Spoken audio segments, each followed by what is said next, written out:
Chapter 1. My fiancé, Elias, had a childhood sweetheart who was his equal in every way. And me? I was the orphan girl his family took in. My father died saving Elias's grandfather. My mother couldn't take the grief and followed him on the same day. Grandpa Lou, to repay the favor, forced Elias Lou to get engaged to me. After the engagement, my mother-in-law despised me. My sister-in-law made snide remarks, and Elias's childhood sweetheart came by every now and then just to provoke me. On my birthday, Elias went to the movies with her. On the anniversary of my father's death, he went to watch the sunrise with her. Even on the day we registered our marriage, Elias left me behind because she needed something. Later, when she was kidnapped, Elias used me as a bargaining chip to trade for her. In the end, I died on a freezing cold morning. Then I was reborn. My parents were already gone. Grandpa Lou publicly insisted Elias marry me again.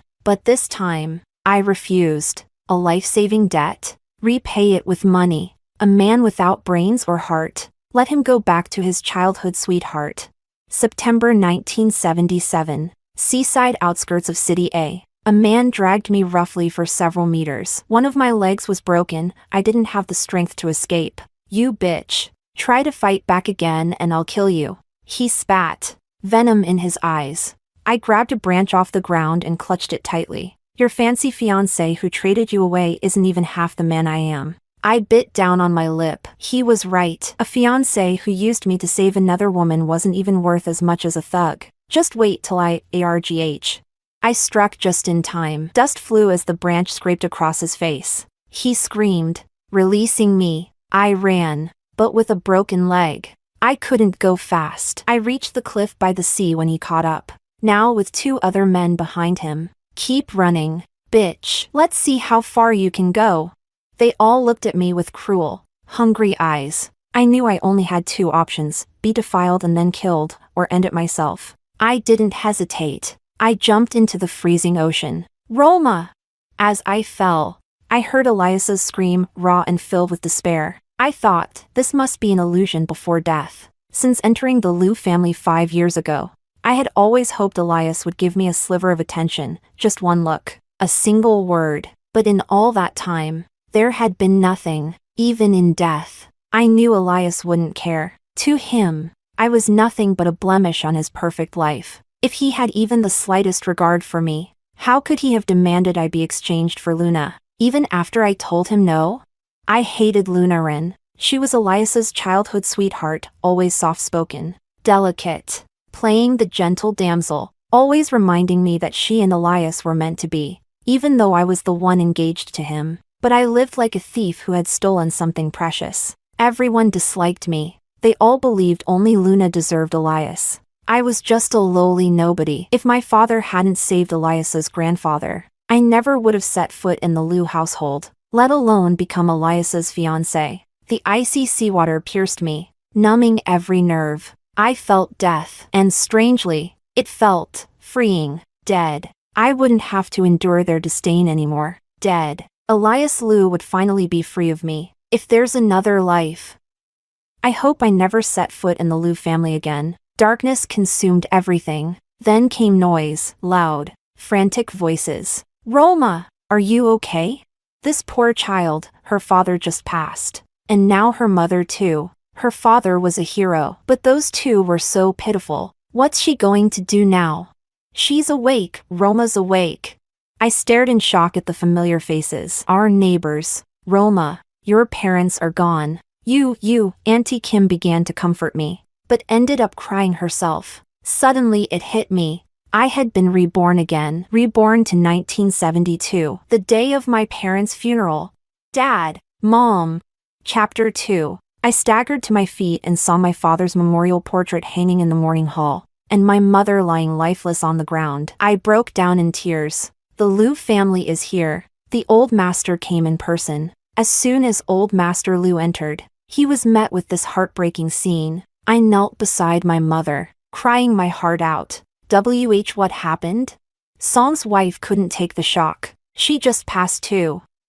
Poor Roma, an orphan overnight, Auntie Kim said, wiping her tears. Old Master Lou could barely stand. It took him a long while to find his voice again. Roma. You'll come live with Grandpa at the Lou house from now on. Grandpa will take care of you. Elias will marry you. My body stiffened instantly. Elias will marry you. Those few words coiled around my throat like a nightmare. I turned my head with difficulty to look at old Master Lou. No need. I'm not going. Roma. Don't be silly. Auntie Kim grabbed my hand. Your father died because of that old man. They owe it to you to take care of your future. I knew Auntie Kim meant well, but in this life, I would never let myself be entangled with Elias again. Roma. Grandpa means what he says. Old Master Lou spoke solemnly, while Elias, supporting him, cast a detached glance my way. I was in a miserable state, like a fragile reed that could collapse at any moment. Comrade song. Grandpa Lou, if you really want to compensate me, just give me some money and ration coupons. I'm still young, I don't want to get married. I interrupted Elias. In my past life, Elias had promised to marry me at this very morning hall. Back then, I didn't understand what social status meant. I thought that if a good man wanted to marry me, my life would be secure. When I went to the Lou family later, I truly did fall for Elias, tall, handsome. He was my fiancé, my partner for life. I thought he was my future. That loving him was right. Elias hadn't expected that I would ask for money. Not him. Old Master Lou looked at me. Roma, whatever you want, Grandpa will give you. If you don't want to get married, you can still live in Grandpa's home. No, Grandpa Lou, I don't want to live off others. I replied. Living off others, that was the truth of my last 5 years in the Lou family. I didn't want to trap myself in that life again, where anyone could step on me without consequence. Madame Lou's disdain, the younger Lou daughter's disgust, Elias's indifference, all piled onto me like stones. They robbed me of the ability to feel joy. Even if old Master Lou treated me well, so what? What he didn't see was enough to leave me covered in wounds, the cold stares, the sneers, the neglect. All right, good child. If anything happens, you can always come to Grandpa, he said kindly. I'll have someone bring you money and coupons in a few days. I didn't say a word. I just bowed my head and cried silently. Old Master Lou didn't stay long. He wasn't in good health and couldn't stand for too long. Elias took him back home, with the help of some neighbors. I had just finished preparing my mother's funeral when Elias returned. Grandpa sent me to help handle Uncle and Auntie Song's funeral affairs. I wanted to refuse, but what came out was, thank you. In my past life, Elias didn't live up to his promise in front of my parents. In this life, at least he could help see them off properly. Chapter 3. 3 days later, my parents were laid to rest. I went door to door thanking the neighbors for all they had done for me. When I finally returned home,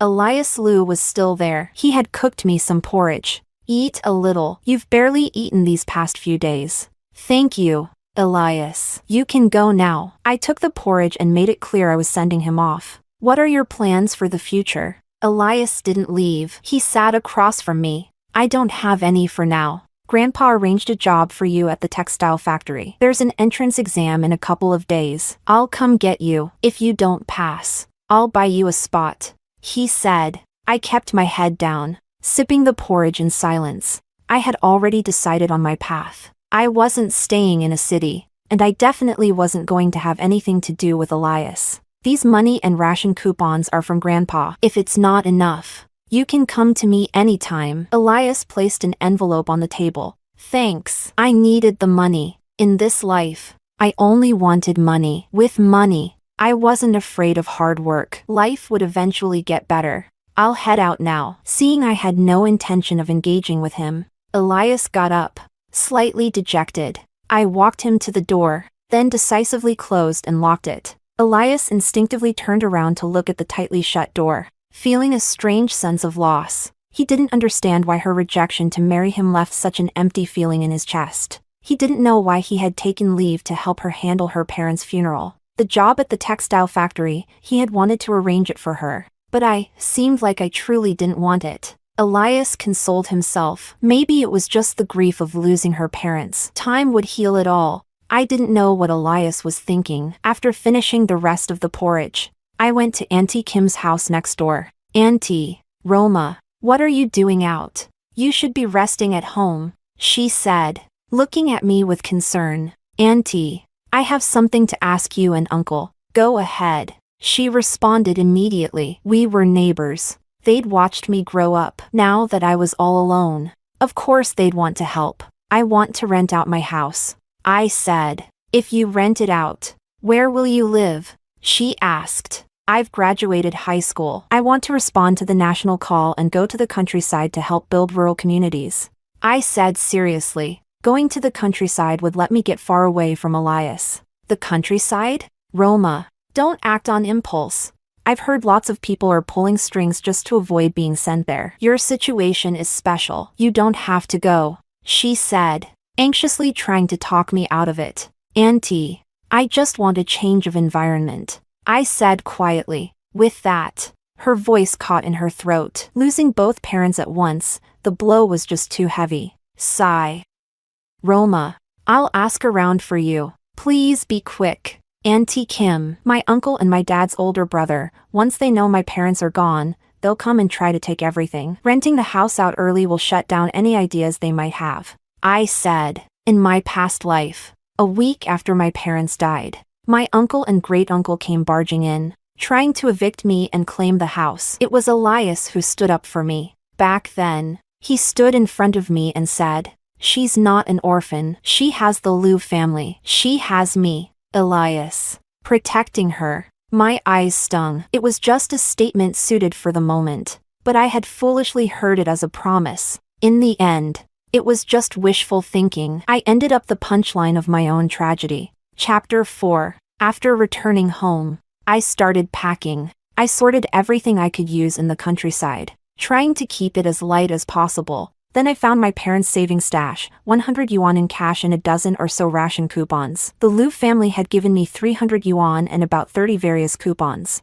I took out the nationwide coupons and sealed them along with some money into the inside pocket of my underclothes, those I'd carry on me at all times. I kept a few yuan as pocket money and gathered all the local coupons. The ones I could use, I'd spend. The rest I'd sell or give away. Nothing could be wasted. I didn't know if I would ever return to a city again. By the time I was done, it was already dark. I collapsed onto my bed and fell asleep immediately. The next morning, I brought my household registration book and my parents' death certificates and had the house officially transferred to my name. After handling the paperwork, I went to the youth relocation office. Not many were willing to volunteer for the countryside these days. I ended up selecting Province B as my destination. I'd leave the day after tomorrow, 10 a.m. train. The staff told me that although winters were cold there, the area was rich in natural resources and the people were simple and kind. I wouldn't go hungry. After thanking them, I stopped by the cooperativa to stock up on essential items before heading home.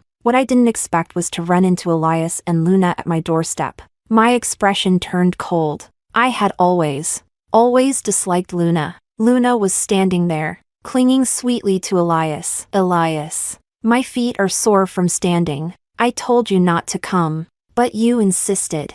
Elias replied with a helpless tone, but there was unmistakable affection in it. I gave a bitter smile in my heart. In my past life, how blind was I to keep lying to myself, telling myself Lunarin had unrequited feelings?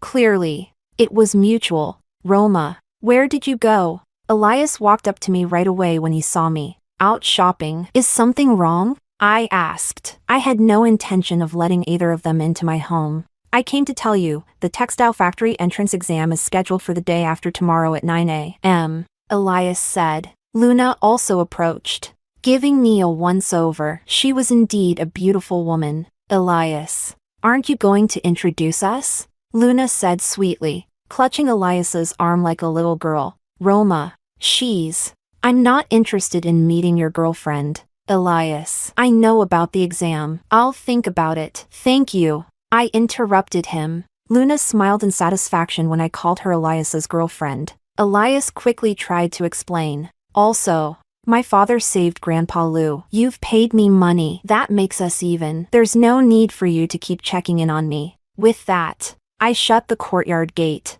Geez, what's with her? Elias, you came with good intentions. How could she be so ungrateful?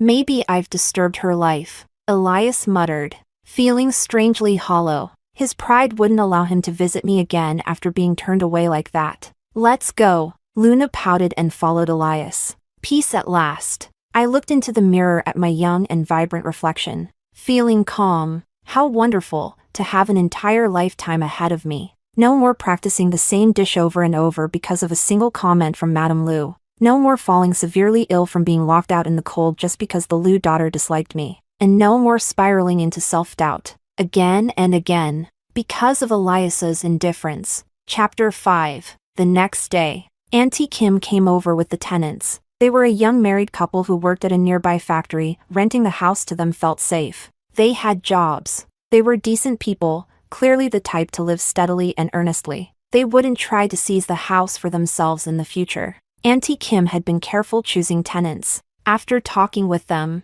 I found them agreeable. We drafted the agreement and both sides signed.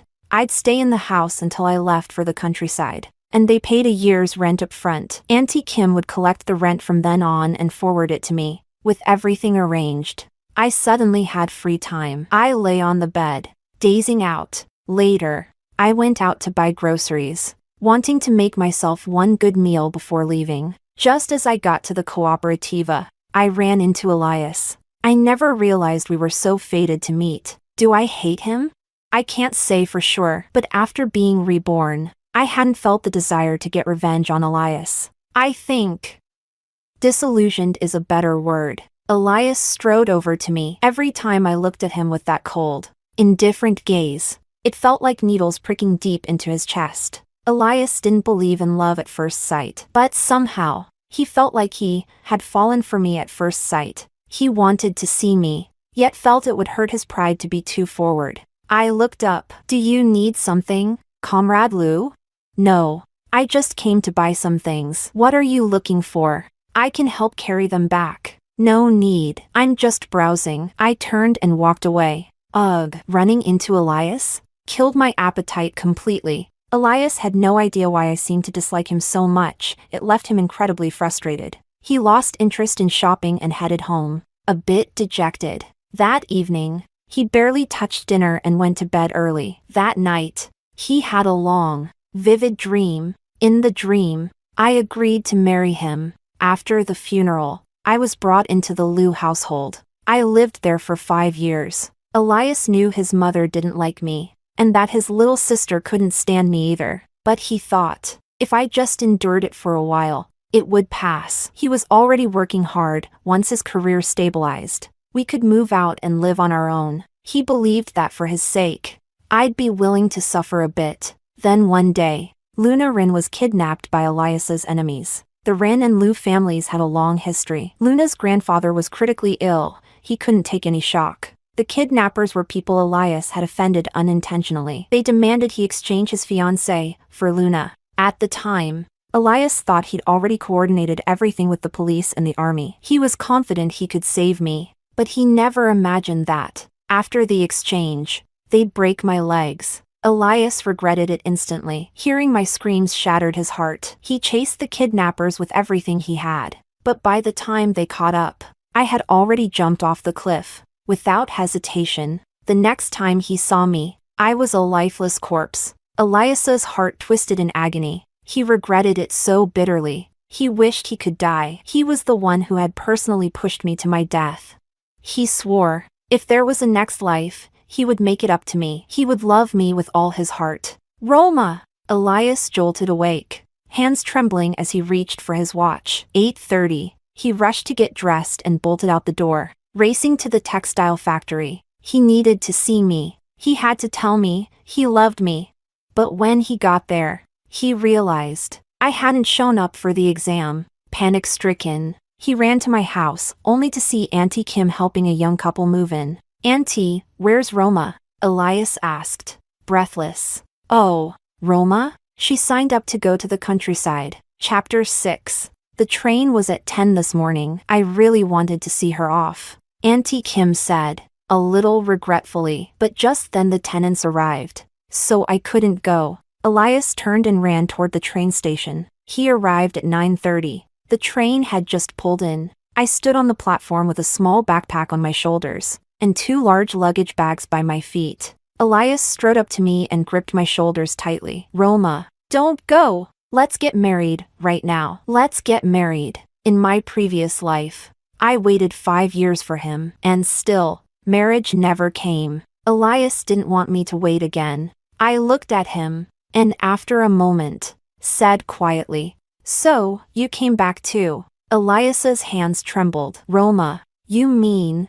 Let go of me. People are watching. I pushed him off. He staggered back a step. Roma, I can explain. That day. No need. I cut him off. I don't want to know. Comrade Lou, there was never much between us to begin with. No matter how many reasons you give, the dead don't come back. The word stabbed deep into Elias's heart. Like a blade, his eyes reddened with emotion. I'm sorry. Roma, I'm so sorry. Don't go. Let me make it up to you. Please. Elias's voice trembled. He was terrified of losing me again. He still remembered what it felt like to hold my cold, lifeless body. That bottomless despair. The pain so raw it robbed him of breath. He never wanted to feel that again. Elias, I said calmly, I don't need your compensation. My voice was flat, my gaze distant, as if I were looking at a stranger. There was no hatred, and certainly no love. Just a dull,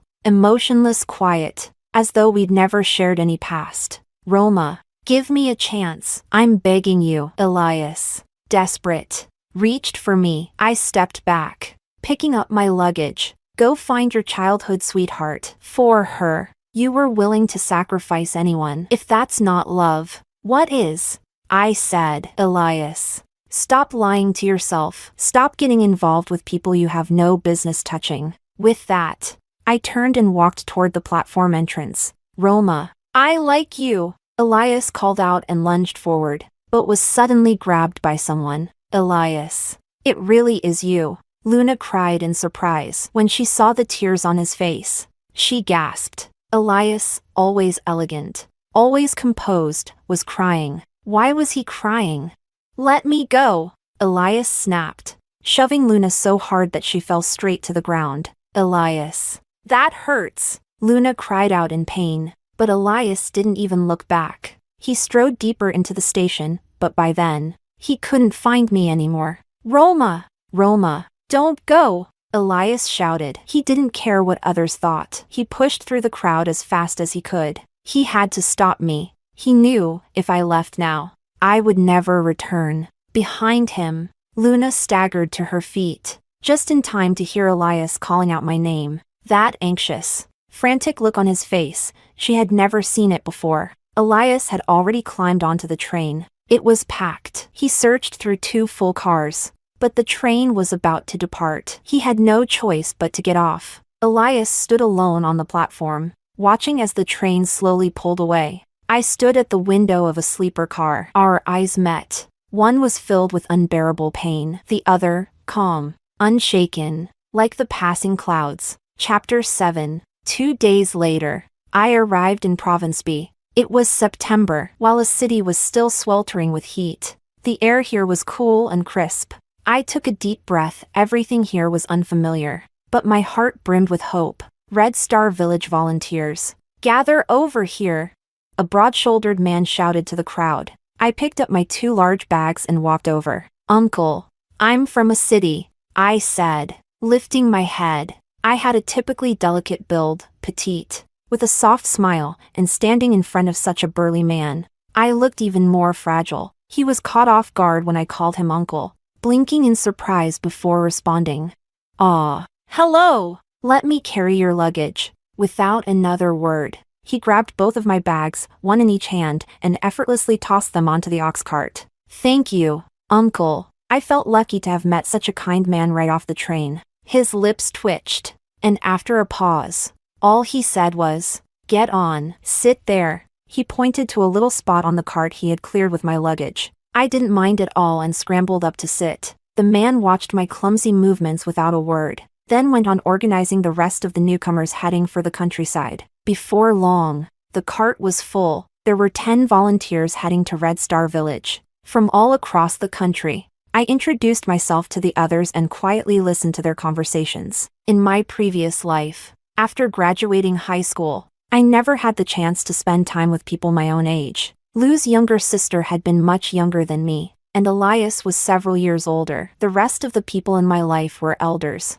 I had spent 5 years busy, occupied with survival. Now, I didn't really know how to socialize anymore, so I just smiled politely and listened. There was a girl named Ava from E-City. She was lively, funny, and warm, making everyone laugh with ease. Although not everyone had volunteered willingly, most felt lucky to be assigned to Province B. It was said to be a land of plenty, with kind-hearted locals. They didn't bully young volunteers, especially those who were just kids. The ox cart wobbled and rattled its way into Red Star Village. The village team leader and some of the older volunteers were already at the youth station waiting to greet us. We all started getting down from the cart. Since I got on early, I was near the front and ready to hop off, when the cart driver quietly leaned in. It's crowded at the youth station. Granny Lou's courtyard in the village is available for rent. You can tell the team leader you want to stay outside. He'll help you arrange it. Then, without waiting for a response, he grabbed my luggage again, setting it carefully by my feet. Welcome to Red Star Village, the team leader began, addressing us all. He gave a simple speech, talking about how the country's future depended on us, how we should work hard and shine bright. I listened attentively. The other volunteers were all older than me, and all of them, except me, were from the north. Next to them, I really did look like a child. After the speech, the older volunteers started leading everyone inside. I obediently raised my voice to call out, "Uncle," I said. The team leader finally noticed me. How come there's such a little one in the group? Your parents really let you come to the countryside? One sentence, and my eyes filled with tears. Uncle, my parents passed away last month. I didn't even know why I cried. I had already come to terms with their death. But the way he spoke to me, with such elder-like concern, touched something deep inside, and I couldn't help it anymore. The tears just came. Chapter 8. Don't cry, child. You're home now. The team leader's wife stepped forward and wrapped me into a warm embrace. She was Rita Sue, the Women's Affairs Director of Red Star Village. From now on, just call me Auntie. If you ever need anything, I'll take care of it for you, she said, patting my back with heartfelt tenderness. I quickly wiped away my tears. I'm sorry, Auntie. I lost control of my emotions just now, I said, a little embarrassed. Oh, what's there to be sorry about? You're still a kid, she said, instantly taking a liking to me. Rita Sue had no daughters of her own. I'm not that young, I'm already 18, I said, blushing a bit. 18 is still a child, she said, her voice full of affection. Uncle, Auntie, I continued softly. I heard the youth station is a bit crowded.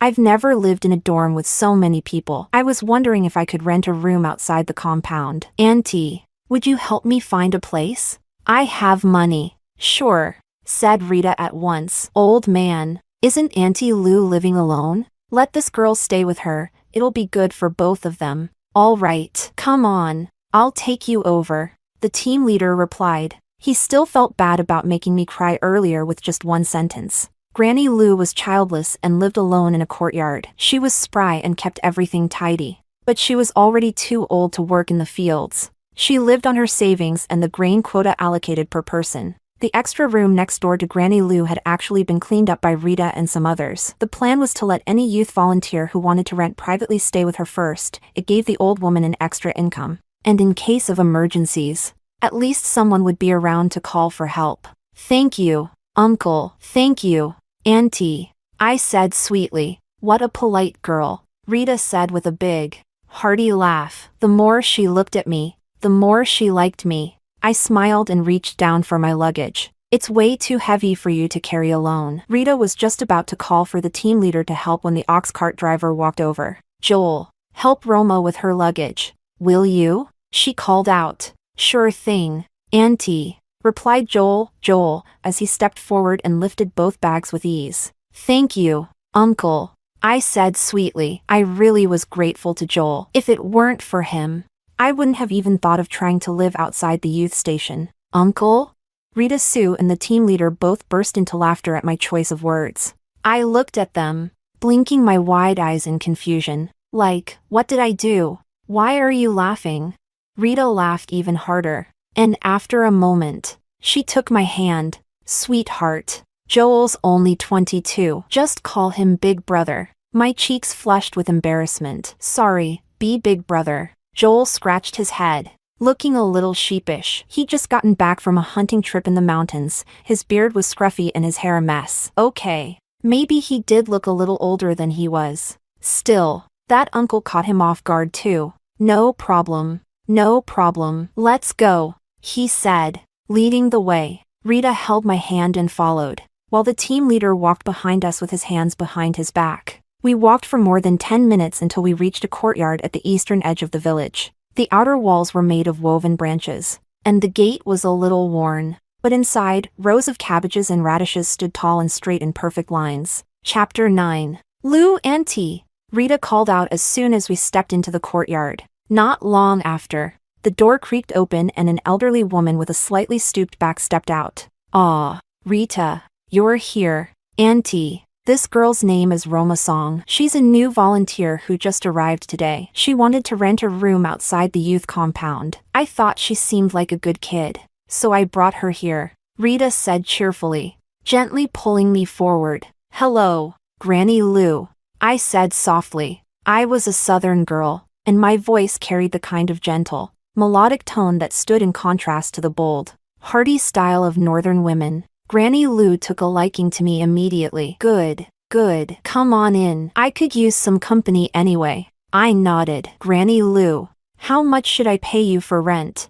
Just half a jean of coarse grain, she replied after thinking for a moment. Rita laughed beside me. Sweetie, that's just symbolic. Auntie Lou's not really charging you. Thank you, Granny Lou. By then, Joel had already carried my luggage into the empty room. Thank you, Big Brother, I said, the words flowing more naturally now. Joel flushed red, mumbled a quick "don't mention it," and after bidding everyone goodbye, headed back to his own courtyard next door. Girl, Joel's right next door. If anything happens, just shout, he'll hear you. Rita reminded me again. She and the team leader still had work to do, so they didn't stay long. I went inside with Granny Lou. Roma, go ahead and unpack. In a bit, I'll boil an egg for you, Granny Lou said as she headed toward the kitchen. In these times, eggs were precious. Granny, please don't go through the trouble. I'm not hungry. I brought food with me. Why don't you rest for a while? Once I finish unpacking, I'll make dinner. You can try my cooking, I said, stopping her firmly. Seeing how insistent I was, she didn't argue and went back to her room. She figured I was just a kid and probably didn't know how to do anything. But to her surprise, I worked quickly and neatly. I set up my bedding, folded all my clothes with sharp corners, swept the floor, and even sprinkled a little water to keep the dust down. Efficient and capable, I was the kind of girl who left a good impression at a glance. Granny Lou nodded to herself. Rita's judgment is solid, she thought. This one's way better than those other city youths who wanted to live here before. After settling in, I decided to take a bath. I wasn't shy about it. I knew that in Province B, people didn't like vague or overly delicate types. So I went straight to Granny Lou and asked openly, Granny, I want to take a bath. Where can I wash up? Granny Lou was a tidy person herself. She often washed in the summer and had set up a little makeshift shelter for bathing. Come, I'll show you, but you'll need to bring your own hot water. Thank you, Granny. I'll use your firewood today, but tomorrow I'll go up the mountain and gather some to replace it. I promised. Granny Lou nodded in approval. I was straightforward and clear with my intentions, exactly how things should be done. I bathed quickly, and with time to spare before dinner, I lay down on the bed for a bit. After 2 days of train travel, it felt good to finally rest. I meant to nap only briefly, but I ended up falling sound asleep. When I woke up, dinner was already on the table. Joel had come over and cooked the meal. He usually ate dinner with Granny Lou. Granny, Big Brother, I'm so sorry. I overslept, I said, a bit embarrassed. Oh, don't worry about that. You must have been exhausted after such a long train ride, Granny Lou said, not the least bit bothered. She waved me over to sit. On the table was a meal of mixed grains, a bowl of stir-fried cabbage and potatoes, and a large plate of stewed chicken with mushrooms. I swallowed hard. In this era, food, especially meat and fine grains, was precious. I couldn't just eat off others like this. I'd like to pay for meals, I said earnestly. Chapter 10. Granny Lou glanced at Joel. The pheasant had been caught by him.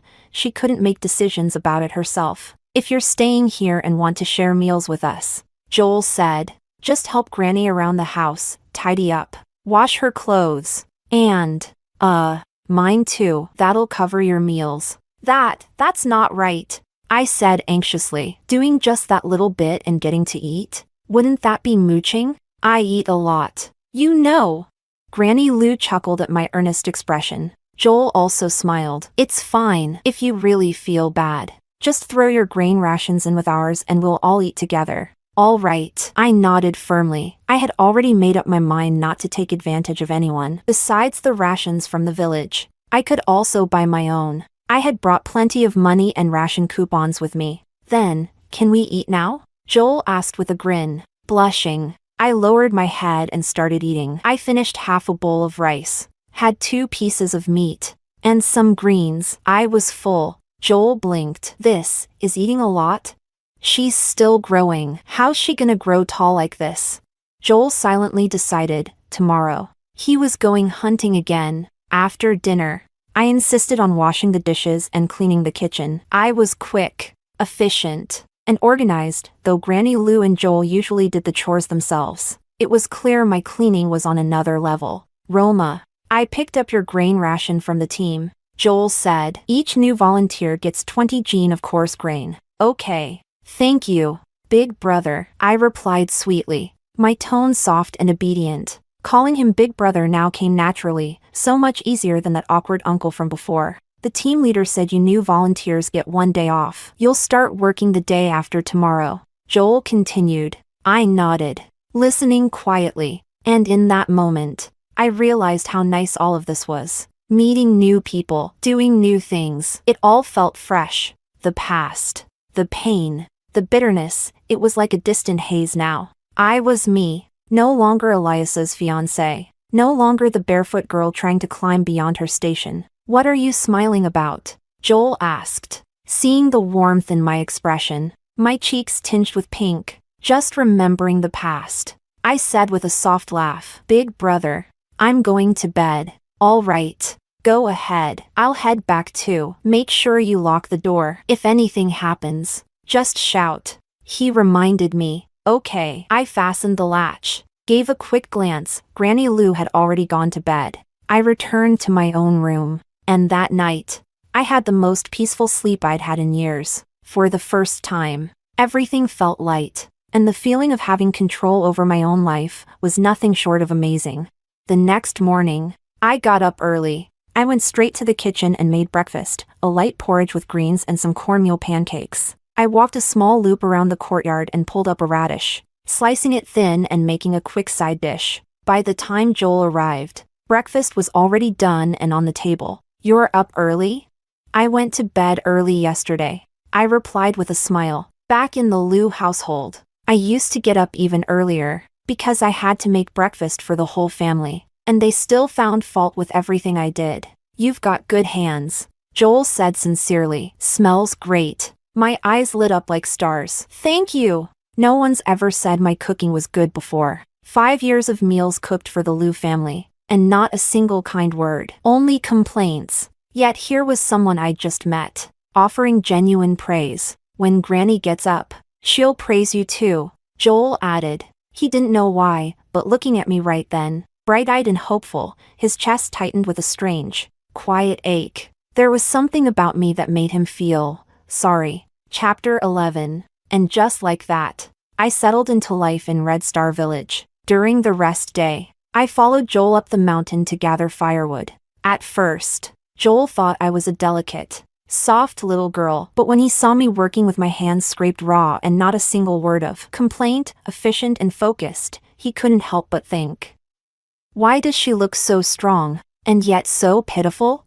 In the end, Joel couldn't stand watching anymore and told me to go pick mushrooms, wood ear fungus, and wild fruits instead. He would handle the firewood, after all. His skin was thick and tough. I knew he meant well. I wasn't the type to be overly proud or dramatic. He helped me with firewood, so I did what I could in return. Our one day of rest flew by quickly. The next day, I began working in the fields with the others. As new volunteers, we were assigned simpler tasks: husking corn. We sat surrounded by piles of corn, peeling back the dry husks one by one. I had come prepared. I'd brought gloves from a city, knowing they'd protect my hands as much as possible during the work. Roma, wow, you even thought to bring gloves? I didn't even think of that. Eva groaned, staring miserably at her sore hands. The idea of living this kind of life every day made her slump like a wilted leaf. I have another pair. I'll bring them this afternoon and lend them to you,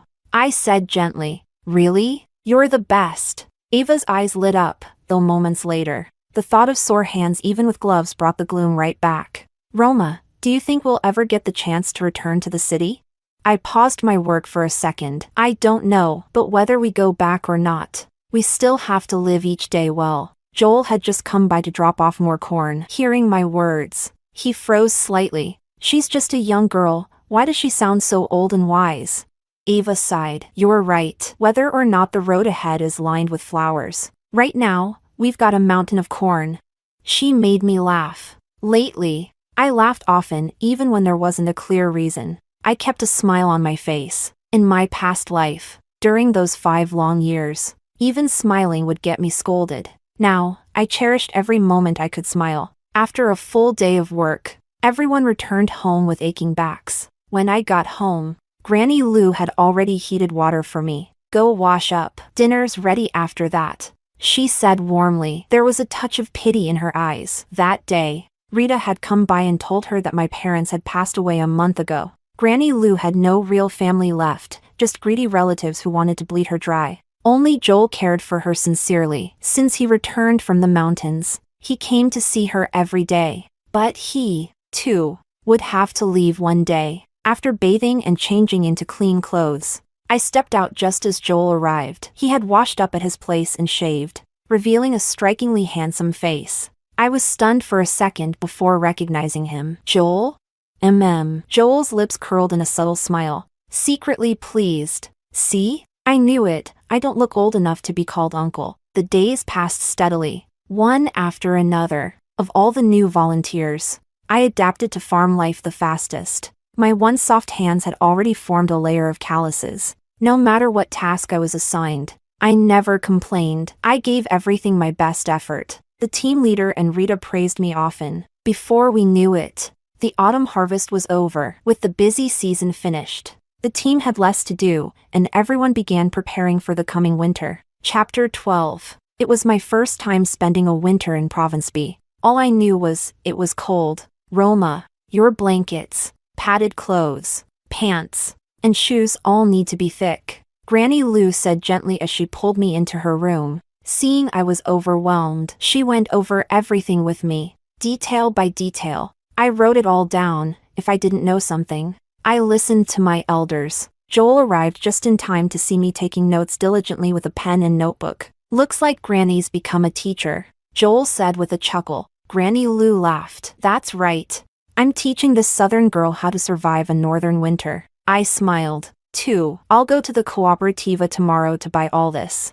I'll go with you. You probably wouldn't know what to buy, and I don't want you to get tricked, Joel said. Thanks, Brother Joel. I smiled sweetly. Joel was finding it harder and harder not to look at me with fondness. His feelings? Granny Lou had already noticed them, and not just her. Rita and the team leader had seen them too. If it were any other volunteer girl, maybe someone would have cautioned him. But me? Everyone liked me. I was well behaved and widely respected. In fact, they were quietly trying to set us up. Unfortunately, I had no interest in romance. I treated everyone as elders or older siblings. That uncle I once called him? Not for nothing. The next morning, I got myself ready. I wore thick clothes and gloves. It was already cold enough to sting the hands. Joel arrived with his bicycle. There's no frost yet, so it's still safe to bike. The weather's not too bad now. But in a month, going out will be tough. Write down what you need if the cooperativa doesn't have it. I'll take you somewhere else. Got it. I replied cheerfully. Mainly I want to buy enough grain. There's 3 of us, we have to stock up. I saw Granny's already got potatoes, pickled cabbage, Napa cabbage, green onions, and radishes. There aren't many veggies in winter, right? Not really, Joel replied. I want to buy soybeans to sprout, and I want a big wooden tub to grow some greens indoors, I said. I was really good at sprouting soybeans, never wasted a single one. Back in a city, I loved growing vegetables, though the weather there wasn't like the north. Still, I figured with the stove inside the house, the temperature should work. All right, I'll take you to buy all that, and I'll make you a big wooden tub, or maybe a rack, so you can grow even more, Joel offered. He really enjoyed talking to me. I was the kind of girl who loved life. Anything I touched could turn into something beautiful. We chatted as we arrived at the town cooperativa. Food was relatively easy to get in Province B, and prices weren't too bad. Since I had money and ration coupons, I bought 100 jean of coarse grain, 20 jean of white flour, and 20 jean of rice. I spent without hesitation, way too bold for someone my size. Joel tied the grain sacks to the back of the bike. I looked at him, frowning. Where am I supposed to sit, brother Joel? 2 choices. Joel grinned. You run alongside, or you sit in front. We had bought too much, there was no other way. Of course I'll run, if you haul me back on the front like that. No girl's ever gonna want to marry you, I said, throwing up my hands dramatically. Joel's smile dimmed just a little. Chapter 13. I looked at the grain sacks hanging off the bicycle and realized there really wasn't room for anything else. Let's just buy this much for today. Do you have time tomorrow? Yeah. I'm free, no work scheduled. I've got nothing going on, Joel said. All right. Then we'll come back tomorrow for the rest. Let's go, brother Joel, you ride the bike, and I'll jog along beside you. I even stretched my legs out seriously, ready to run. Joel was speechless, completely. You little tigress. I'll just push the bike and we'll walk back. I didn't quite get why Joel called me a tigress. I thought I was being pretty clever. Whatever. I didn't think too much about it. I knew Joel didn't have bad intentions. So we walked back together, chatting as we went. Sometimes one line from Joel could make me laugh for minutes. I laughed brightly, like a blooming flower. To Joel, I was like a sunflower when I laughed. He felt warmth in his chest. Just as we reached the village entrance, we saw a tall, slender man standing there. He had heard my laughter from afar and came striding forward, only to spot Joel. Joel's gaze toward me was so gentle, anyone could tell how fond he was of me. Roma. The smile vanished from my face the moment I saw Elias. I looked at him coldly. What do you want? Roma. I found you a job in a city. Come back with me. He walked up to me and reached out to grab my hand. I quickly dodged behind Joel. Joel held the bicycle with one hand and used the other to slap Elias's hand away without hesitation. What's your problem? Touching a girl like that, are you looking for a beating? He snapped, his voice cold. Elias, raised in a city in a wealthy, respected family, even through years of chaos, had never been spoken to like that. He flushed red with rage as he stared at Joel. A few village boys nearby noticed Joel's gesture and quickly came over. Oh, you think you can bully people in our village now? Look at him, skinny like a boiled chicken. Joel could knock him out with one slap. I was pretty angry, but that boiled chicken line? That hit my funny bone. I couldn't help it, I burst out laughing. Everyone around knew Joel to me, and when they saw me laughing behind him, they all chuckled too. Hey, comrade song. Joel's palm is huge. One good smack, and you're out cold. Wanna try?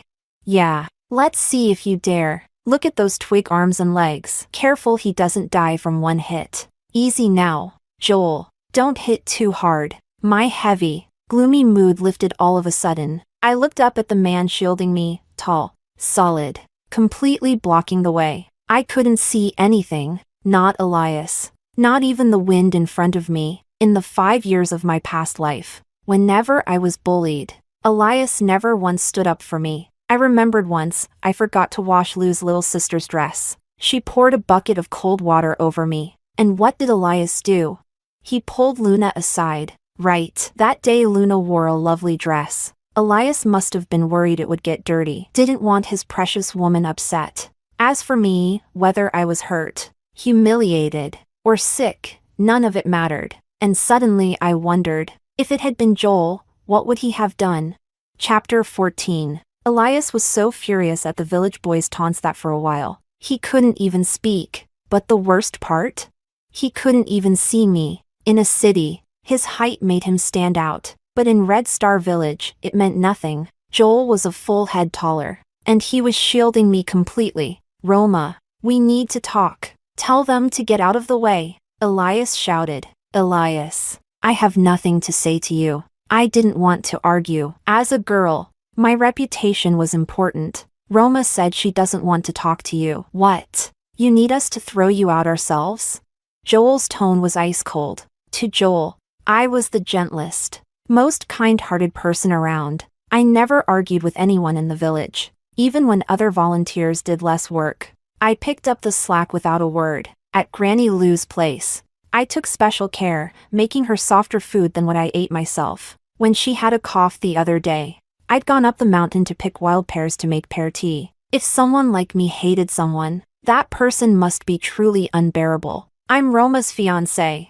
I've come to take her back so we can get married. Elias yelled, completely losing it. My body froze. My eyes widened in disbelief. We're getting married. Will you move aside already? He shouted, reaching to push Joel. Joel paused and looked back at me. I grabbed Joel's arm, stepped forward, and slapped Elias hard across the face. I was shaking with rage, my eyes red, my voice trembling. Elias, are you insane? My father died saving your grandfather. My mother followed him in grief. When your grandfather said you should marry me, I refused. There were witnesses. I said all I wanted was money. I wouldn't marry you. Your grandfather agreed. So why are you pretending to be some noble, tragic lover now? You know how you treated me? When your mother, your sister, and your precious Luna bullied me, you looked the other way. And when you traded me to kidnappers to save Luna, what were you thinking? They broke my leg. I was forced to jump into the sea. How do you even have the nerve to come here and say you're my fiancé? That we should get married? I'd rather die than marry you. You're disgusting. By the time I finished, tears were spilling down my face. I remembered the fear of being kidnapped, the searing pain of my broken leg, the icy seawater, the choking, suffocating helplessness. It was like death had wrapped its arms around me. I hated him. I had finally started to find peace. I worked so hard every day to live happily, to forget the past. Why? What did I ever owe Elias? Joel stood there, stunned, as he listened to me cry out. He never could have imagined I'd gone through all of that. Mother of... Joel swore loudly, then lunged at Elias and started beating him, punch after punch, each one heavier than the last. Roma, I messed up.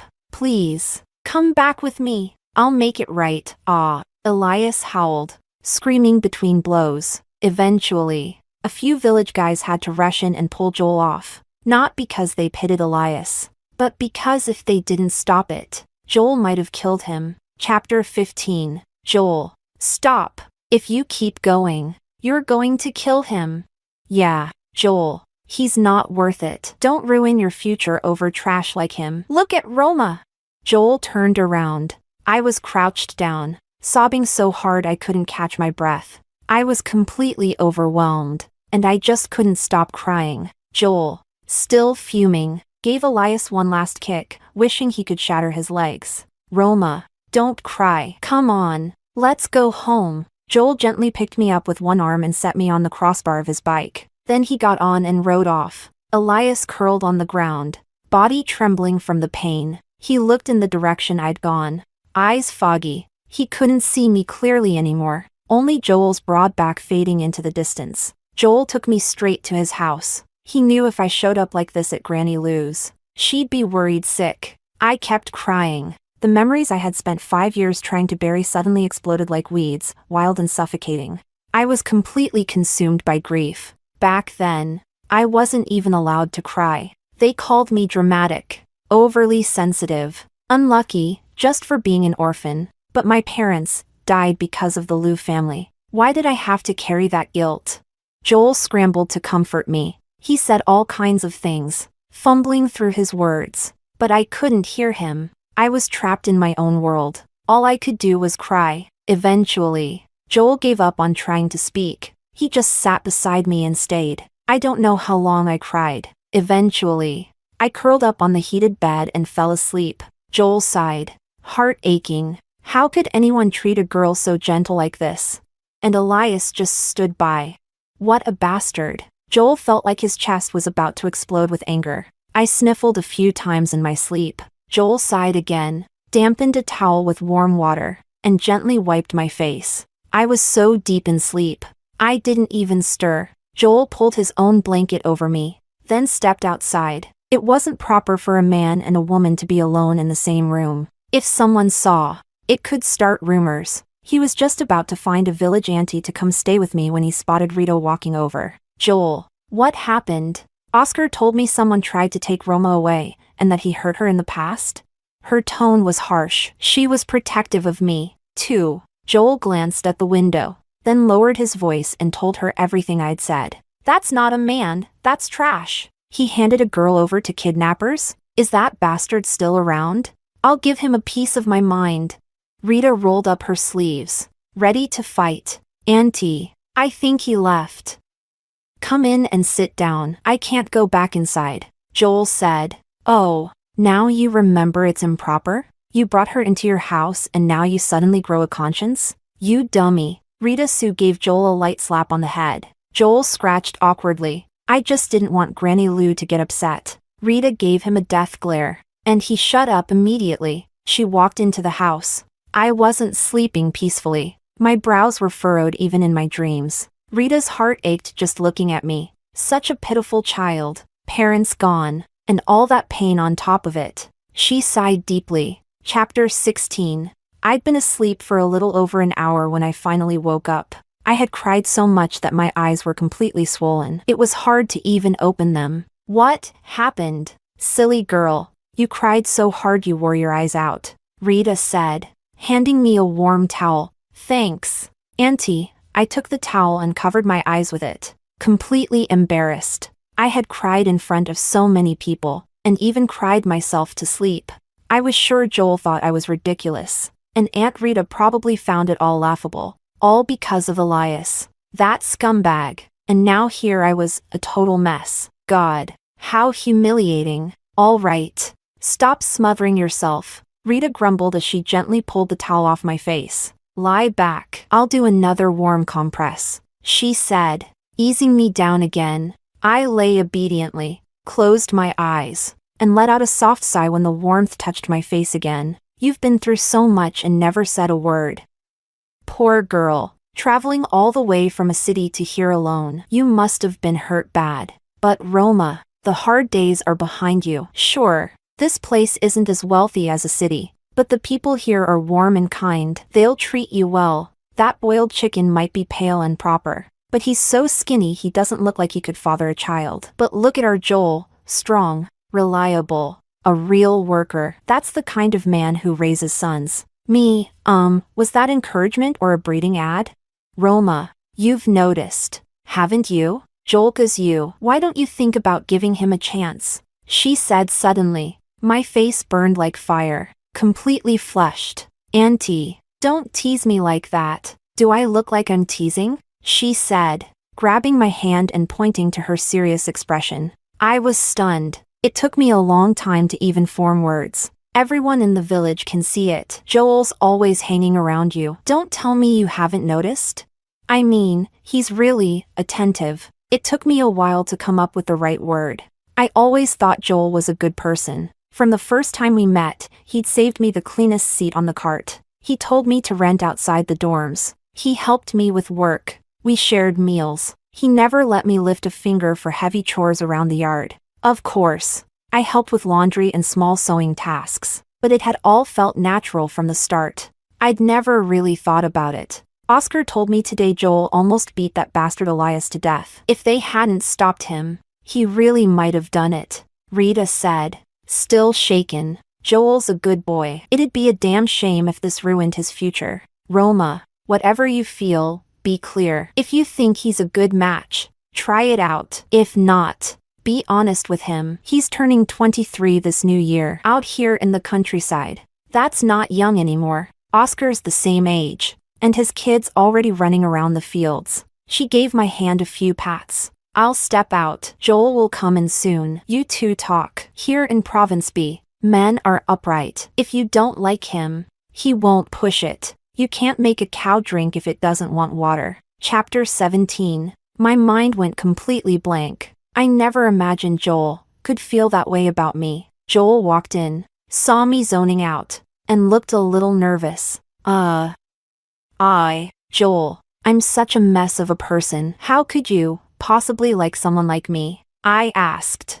Who says you're a mess? Joel looked utterly shocked. You work hard without complaining. You're kind, always smiling. You take care of Granny with patience and care, Roma. I could list your strengths forever. You're also a great cook. And beautiful. Joel's gaze grew more intense. Roma, you're really amazing. The first time we met and you called me uncle, I thought you were interesting. Later, when I saw how good you were to Granny, I knew you were someone kind-hearted. Roma, I'm not good with words, but I want to be with you, with marriage in mind. If you're willing, let's try it. If not, it's okay. We'll stay the same. After saying that, he looked away, a little embarrassed. The room fell silent, and I didn't know why, but my heart ached so badly. I had never known that things like working hard, smiling, cooking well, and being thoughtful could be strengths.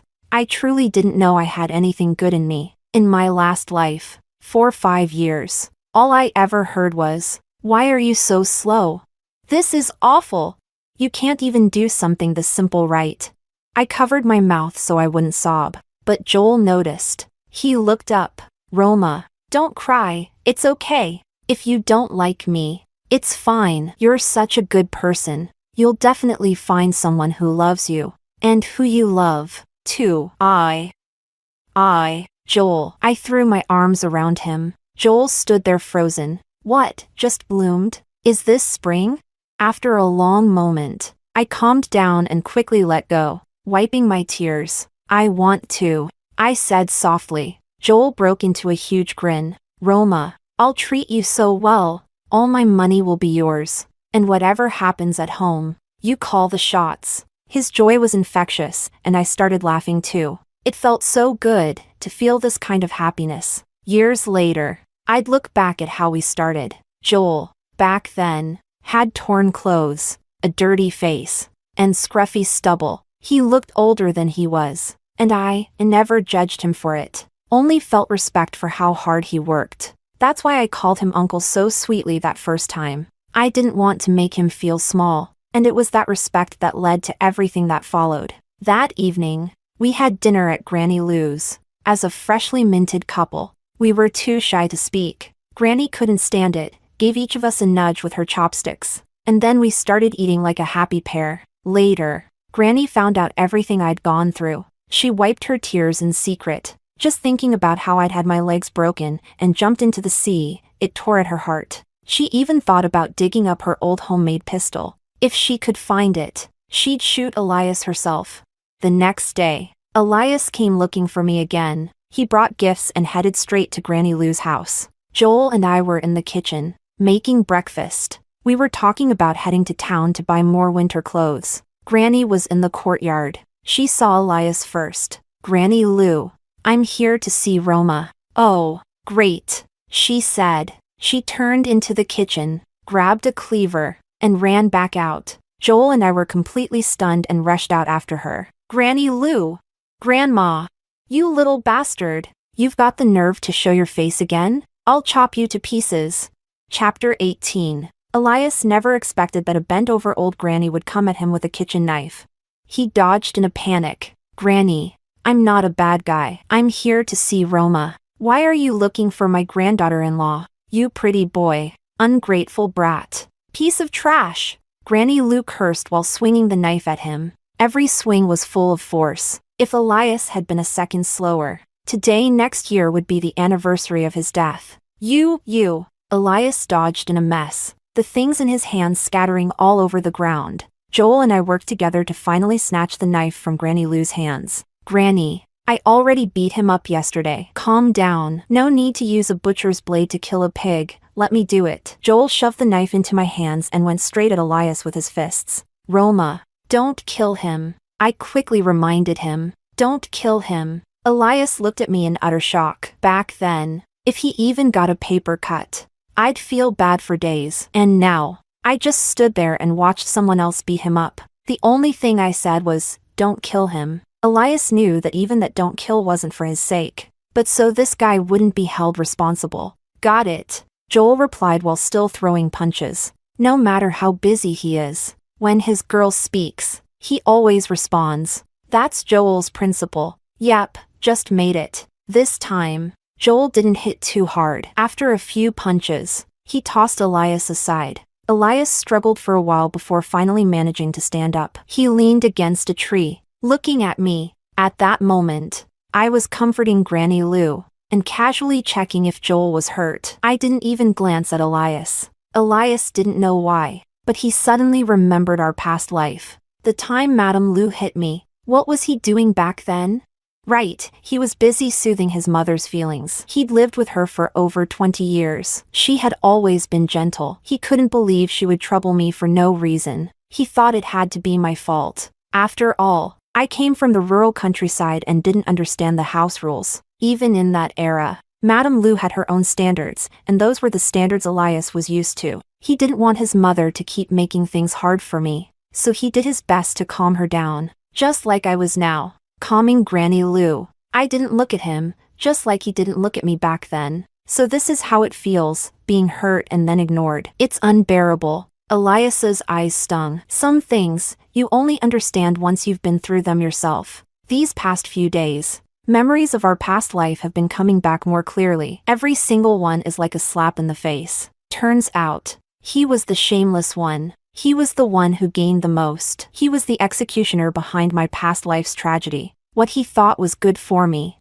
was really just pouring salt in my wounds. Joel, take Granny Lou back to the room first. I want to talk to him for a bit, I said after thinking for a moment. If Elias kept clinging on, my peaceful life would surely be ruined. Joel's lips moved like he wanted to say something, but Granny Lou tugged him away. What are you looking at? Your girl knows what she's doing. Joel's face turned red. Granny, she's not my girl yet. We're just dating right now. Granny Lou gave him a look of disdain. Then work harder if you know she's not your wife yet. Got it. Chapter 19. Elias wiped his teary eyes as he watched me walk up to him. Elias, there's no need for this, I said calmly, with a voice as steady as still water.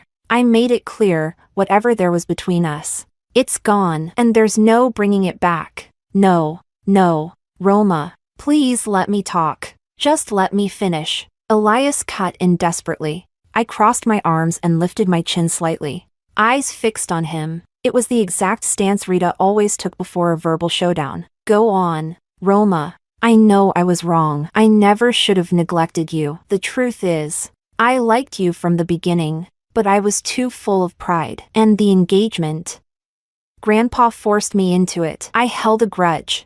I tried to act like I didn't like you. Like pushing you away was my rebellion against Grandpa. I regret it now. Roma, it wasn't until I lost you that I realized how absurdly wrong I was. It was never you who needed me. It was me who needed you. My whole family needed you. Without you, our house fell apart. Later, even my mom and my sister started missing the days when you were around. Roma, I don't know why the heavens gave us a second chance in this life, but I don't want to mess it up again. I swear I'll treat you right this time. I've already cut ties with Luna. She'll never show up in our home again. She'll never be near me again. Let's get married as soon as we go back. We won't live with my family. Didn't you always say you wanted a home with just the two of us? After we get married, let's have a kid, boy or girl. It doesn't matter. We'll raise them together. Love them together. Roma, I'm begging you, please don't leave me. As Elias spoke, tears poured down his face.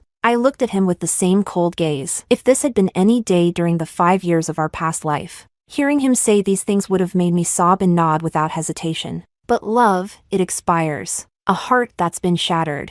Feelings that have gone cold, no apology can bring them back. After I died, What your whole family missed was that dumb girl who always thought of you all and gave everything without thinking twice. My voice was laced with irony. Elias.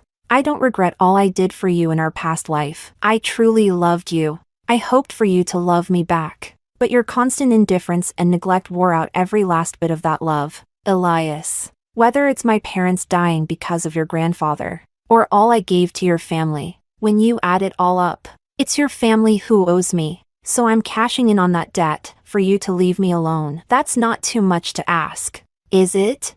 I meant every word. That debt was a matter of life and death. No request could be too much. Tears streamed uncontrollably from Elias's eyes. Roma, I want to make it up to you.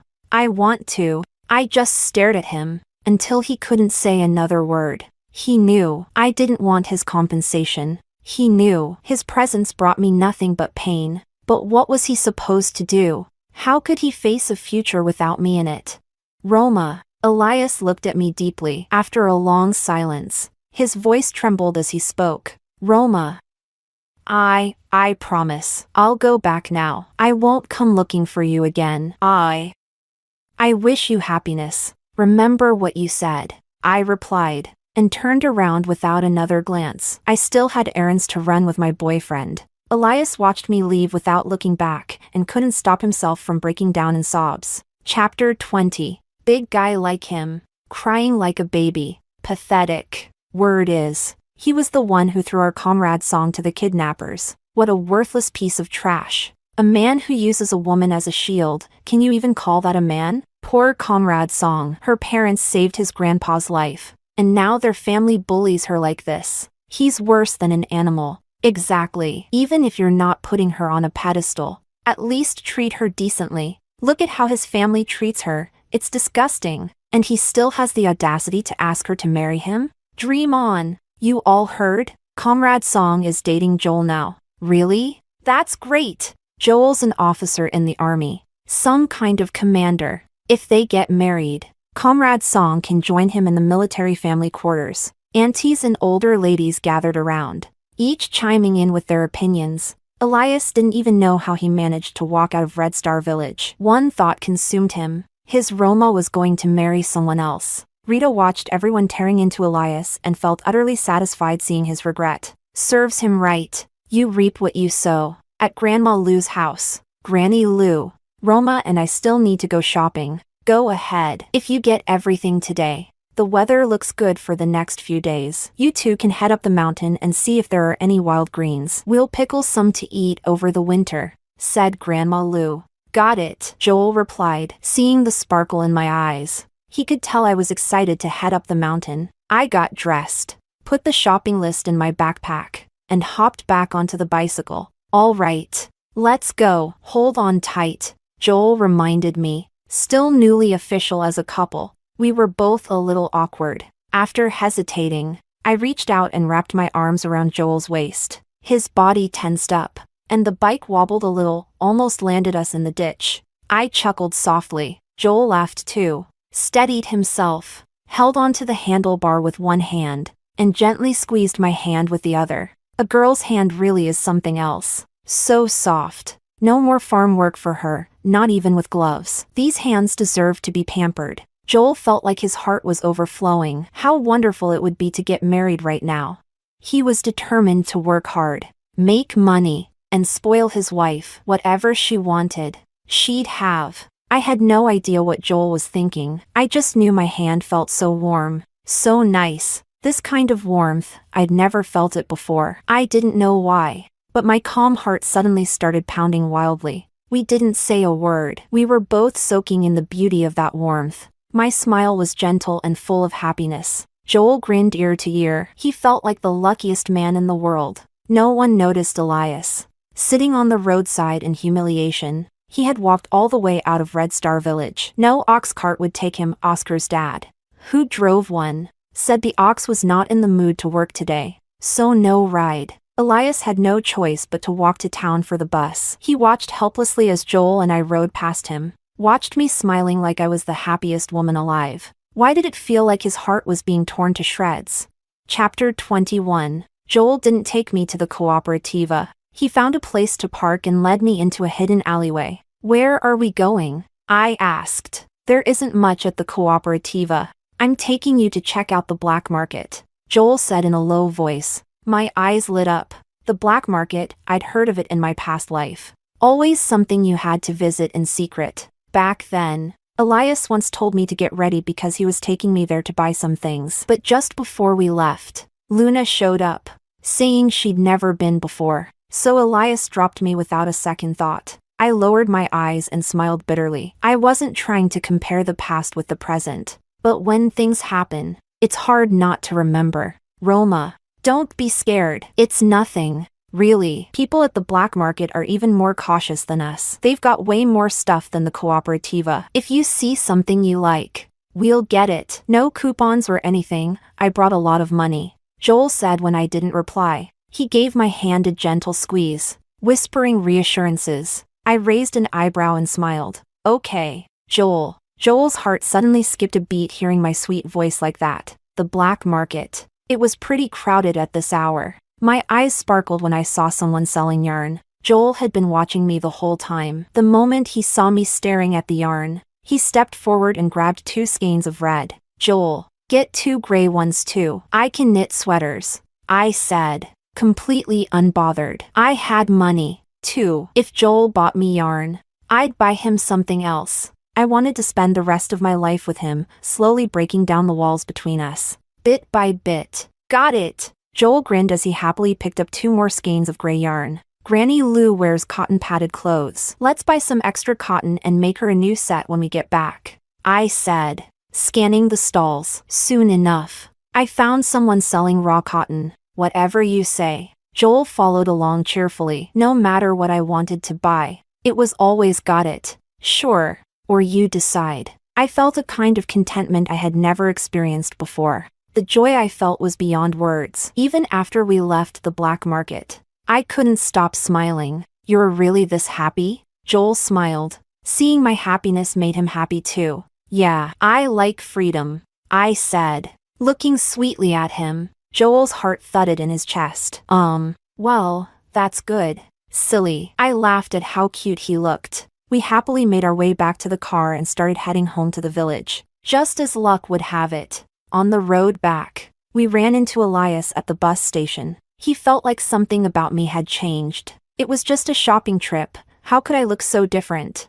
Elias couldn't figure it out, but his mind drifted back to the time he once told me we were going to the black market. I'd actually seemed excited and asked him a bunch of questions. He remembered answering me patiently, telling me to make a list, even promising to take me to a couple of extra places. He remembered me smiling brightly, too, not as radiant as now. But still, Elias froze. His memory dragged up what happened next. Luna had shown up, insisting she wanted to go too. He hadn't had a choice. He told me to stay behind and took Luna instead. I just stood there, dumbly, in front of the door, watching them joke and laugh as they walked away. What had I felt back then? Was it the same as what he felt now, watching us slowly disappear into the distance?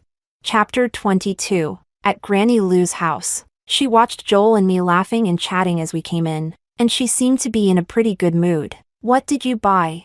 Granny, we bought so much stuff. I pulled her into her room and laid everything out to show her. Joel stood to the side, smiling like a fool. What are you grinning at? Silly boy? Go roll the yarn into balls. You two do it in the main room. This old lady's going to bed. Granny Lou chuckled. During the off-season, most families here only ate 2 meals a day, one around 8 or 9 in the morning and the other at 3 or 4 in the afternoon. Skipping a meal saved a good amount of rations. I followed local customs. Joel was worried I'd go hungry, so he packed a whole box of snacks, big biscuits, sponge cakes, instant tea powder, all sorts of things. Back when he hadn't confessed his feelings, I just thought Joel was incredibly thoughtful. Now that I look back, he'd been planning this all along. I went to my room, grabbed 2 big biscuits, gave one to Joel, and split the other in half for me, half for Granny Lou. She tried to decline,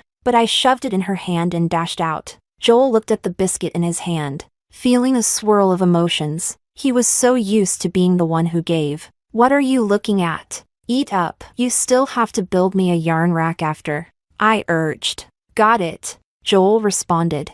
taking a big bite, sneaking glances at me as he chewed. His girl's rosy cheeks were just too pretty. We chatted while working and soon finished winding the yarn. I tapped my waist lightly. Joel instinctively reached out and gave it a gentle rub, and we both froze. Joel's hand was still on my arm. We were standing so close, close enough for him to see my eyelashes trembling, and I could hear his heartbeat. Strong and loud. You.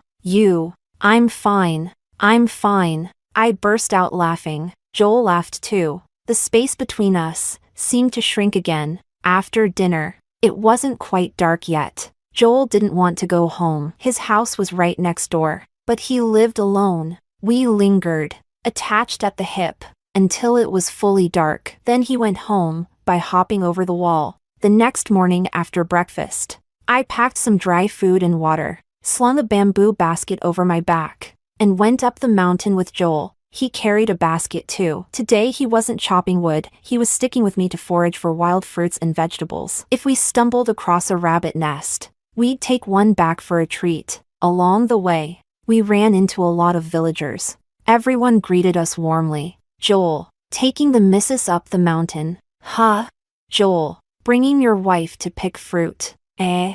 Every greeting was about the same, and every single one called me his wife. I was a bit embarrassed. It really did seem like things were moving fast between us. But I didn't mind it. We didn't head down the mountain until after 3 in the afternoon. I had carried an empty basket up, but on the way down, Joel had one slung in front and another on his back, both stuffed full. In my hands, I held a bunch of ripe mountain grapes. It felt so nice to be cherished like this. I don't know what came over me, but all of a sudden, I reached out and took Joel's hand. His palm was wide and warm. As soon as I realized what I was doing, I tried to pull away, but Joel grabbed my hand and held on tight. Blushing, I didn't struggle anymore. We only let go when we ran into someone on the path. After letting go, we both let out quiet sighs, so nervous, and then broke into soft laughter at the same time. This feeling of love, so sweet and tender. Chapter 23. Just as we returned to the village,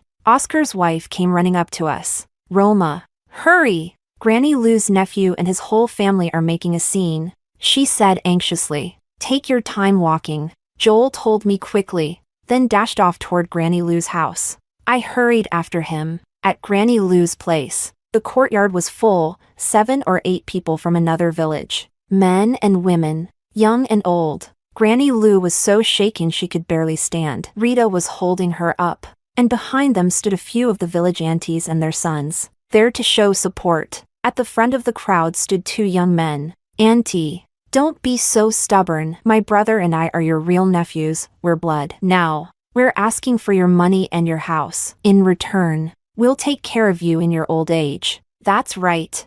Auntie, you won't give us money. Won't give us the house. What are you even thinking? Sister, don't be foolish. No one's more reliable than family, said an old man with gray hair, wobbling on his feet, supported by others. Exactly. Old woman Lou. At your age, what are you doing living alone out here instead of going home with your nephews? You're making yourself look bad, and it's not a good look for the family. The Lou family's side all started chiming in, trying to persuade her. You all. Granny Lou's whole body was shaking with rage. I didn't live in your house. Who do you think raised Jordan Lou and Mario's Lou kids? And when they grew up, how did you treat me? You wouldn't even let me eat enough. If it weren't for the money and the house my husband left me, I would have been tortured to death by now. Tears streamed down Granny Lou's face. The hatred in her eyes was real. She resented every one of these people. Back when her husband was alive, he used to help out her side of the family alongside her. After he passed, her nephews took her in under the pretense of keeping the family together, saying she'd always have her family to rely on. She was moved by that. She worked like a mule at their place, cooking, cleaning, farming, raising the kids, even harder than in her own home. But she thought, one day, when she was old, they'd surely remember all her kindness. And then what? As soon as she wasn't so capable anymore, they changed faces in a heartbeat. Auntie, I know I was wrong before. Please don't hold it against us. I heard you saved up a lot of grain this winter. Even if you won't come home with us, You should at least give us the grain. Your grandnephews are still little, you know, said Jordan's wife. That's right. Auntie, we're family, you're really going to let us starve? Added Mario Lu's wife. You people are shameless, Rita snapped, ready to curse them out. But Granny Lu stopped her. I bought that grain with my own money. I dare any of you to try and take it. Came Joel's cold voice. He shoved his way through the crowd, pushed some of Lu's people back, hard, and several of them stumbled a few steps. Facing the tall and intimidating Joel, no one dared say a word. Granny, are you okay? Joel asked. Worried. You look pale. Granny Lu wiped her tears. Not one word of concern from her own brother, her nephews, or their wives, even though she looked like she could barely stay on her feet. All they cared about was her house, her money, and her grain. Who gave them the right?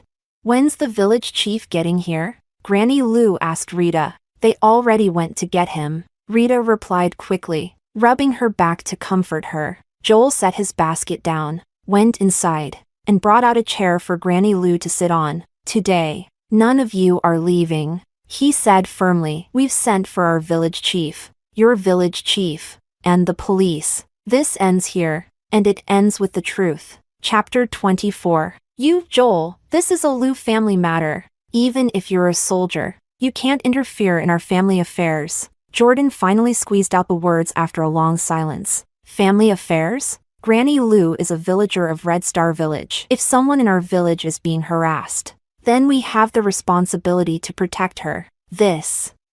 We didn't, Jordan stammered, unable to find a good excuse. Truth was, they had heard Granny Lu had a lot of grain saved for the winter and rushed over in a greedy panic. Now, the villagers of Red Star had seen everything, and without even asking who was who, they all stood firmly behind Granny Lu. The Lu relatives hadn't even been allowed inside. By the time I arrived, out of breath and panting, Joel had already taken control of the situation. The Lu family didn't dare raise their voices. They wanted to leave, but the Red Star villagers blocked their way. Every one of them stood there with their heads down in shame. Joel saw me run up, pale and panting, and immediately frowned, reaching out to steady my arm. Didn't I tell you to take it slow? I couldn't. I was worried about Granny. Rita came out with a bowl of warm water. Here, drink this. Catch your breath. Thank you, Auntie. I downed the whole bowl in one go before my breathing finally evened out. Then the village chiefs from both sides and the police arrived. Hello, Captain Lee. The officers greeted Joel immediately. I looked at Joel, surprised. I had always thought he was just a farmer. Turns out, he was a captain? Director Lu. Joel nodded, greeting the police chief and briefly explaining the situation. Both village leaders backed him up, confirming everything. Granny was worked to the bone when she lived with the Lu family. Once she got old, they started mistreating her. She couldn't take it anymore and came back to Red Star. Her money and house were given by her husband's side. They've got nothing to do with the Lu family. Joel summarized. Exactly. Granny Lu stood up. Since everyone's here, I'm going to make my wishes clear right now. Make her wishes, a phrase that meant deciding matters for after one's passing. Auntie, we're your blood relatives, Jordan said urgently. Think of your grandnephews, Mario Lu added, no longer caring that others were around. Granny Lu gave them a scornful glare. I, Miriam Lu, have done right by every single one of you in the Lu family. You've been feeding off me for years, isn't that enough? And now you're eyeing the things my husband left me? In your dreams, she shouted, full of fury. There's no one left from your husband's family. If you don't leave it to us, who else can you give it to? Jordan insisted. My house goes to the village, she shouted. She had wanted to give it to Joel and me, but she knew, if she did, the Lu family would never stop harassing us. She wouldn't cause us that trouble. I give it for free. The village can do whatever they want with it. House families who have no home. Let the educated youth stay there, anything's fine. She continued. As for my money, I haven't had any in ages. This past year, it's been Joel sending money to the village chief to support me, she said, staring right at the Lu family. And since I'm a Lu by birth, the Lu family owes him that money. Why should we? Jordan's wife blurted out. Because I worked like a mule for you for 10 years. Because I raised your 3 kids. Granny Lu snapped. Jordan's wife wanted to argue again, but Jordan pulled her back. Let the village chiefs and police bear witness and write it all down. I'll sign it, Granny Lou said firmly. The two village leaders exchanged glances, wrote the statement, and signed it. Granny Lou also signed her name. She looked at Joel, wanting to say something, but before the words came, a mouthful of blood sprayed out, and she collapsed to the ground, stiff, unmoving. Granny Lou. Chapter 25. Everyone rushed to carry Granny Lou into her room, hands scrambling to help. The Lou family used the chaos to flee. The house was no longer theirs, and they hadn't gotten any money now that it was clear she was dying. If they stayed, they'd be expected to pay for medical treatment and the coffin, funeral expenses, everything. The village chief hurriedly sent someone to fetch the barefoot doctor. After examining her, the doctor confirmed there was no saving her. He told them to prepare for the funeral. Rita cried in frustration. It's those heartless bastards. If it weren't for them, Auntie wouldn't be like this. I sat at Granny Lou's bedside, holding her hand as my tears fell. Granny, please don't go. I had just begun to feel the warmth of an elder's love. I couldn't bear to lose her so soon. Joel was pacing the room, visibly agitated. After taking a few deep breaths to calm himself, he told the village chief to begin preparing Granny Lou's burial clothes and coffin. Even if times had changed and people no longer held big funerals, Granny Lou deserved a proper one. After a while, she regained consciousness, and somehow, her spirit seemed steadier than before. I know my body. I'm ready to go. It's better this way, she said softly. Auntie, don't say such things, Rita sniffled, wiping away tears. Roma. Joel has had a hard life. His father died before he was even born, and his mother raised him alone. That boy has suffered, but he's kind. You have to treat him well. You hear? Granny Lou's voice trembled. It was the first time I'd heard Joel's story. I hadn't realized his life had been so hard, yet he was still so gentle and good-hearted. I will, Granny. I promised. Rita, give Roma that old box of mine. Don't mind it, it's just a keepsake. Open it after I'm gone, Granny Lou whispered faintly. Rita nodded through tears. Don't worry, Auntie, I'll give it to her. Joel came rushing back in with the funeral clothes. Panting, Granny Lou looked at him and gave a faint smile. Joel, be good to Roma. And with those last words, she closed her eyes forever. Granny Lou. Auntie. The room filled with cries and grief. Even the aunties from the village shed tears. Everyone knew how hard Granny Lou's life had been. What a pity. She'd finally enjoyed a few days of happiness, only to be driven to death by rage. The Lou family, what a bunch of wretches. Joel and I handled everything for her funeral. We were busy for 2 days and lost quite a bit of weight in the process. The village chief and the other cadres had a meeting and decided to let me stay in Granny Lou's house for now. After the new year, they'd figure out what to do with the property. I was still a volunteer, an educated youth sent to the countryside. If the house were reclaimed, I'd have to go back to the cramped volunteers' housing. Roma, Joel said seriously one night, I'll be returning to the army soon. I don't feel at ease leaving you here alone. Would you be willing to come with me, join me on base?